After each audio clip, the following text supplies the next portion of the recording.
எந்த காலத்திலும் எடப்பாடி பழனிசாமியிடம் யாசகம் கேட்க மாட்டேன். அதற்கான அவசியமும் இல்லை.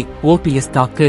என்னை விசுவாசமற்றவன் என்று எடப்பாடி பழனிசாமி பேட்டியளித்திருப்பது முழு பூசணிக்காயை சோற்றில் மறைப்பது போல் உள்ளது என முன்னாள் முதலமைச்சர் ஓ.வி. பன்னீர்செல்வம் தெரிவித்துள்ளார். இதுகுறித்து அவர் வெளியிட்டுள்ள அறிக்கையில், அதிமுகவுக்கும் அம்மா ஜெயலலிதாவுக்கு எவ்வளவு விசுவாசமாக இருந்தேன் என்பதை அவர்களே மக்களுக்கு பறைசாற்றி சொல்லியிருக்கிறார். அதை பற்றி பேச 10 தோல்வி பழனிசாமிக்கு தகுதி இல்லை.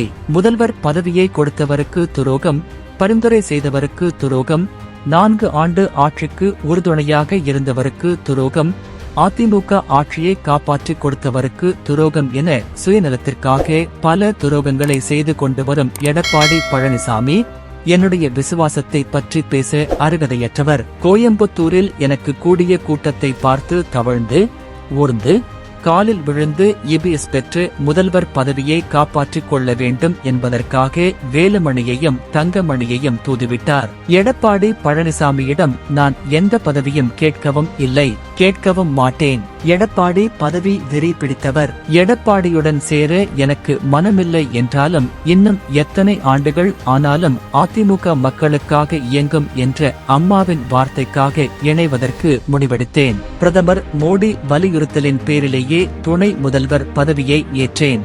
எந்த காலத்திலும் எடப்பாடி பழனிசாமியிடம் யாசகம் கேட்க மாட்டேன். அதற்கான அவசியமும் இல்லை.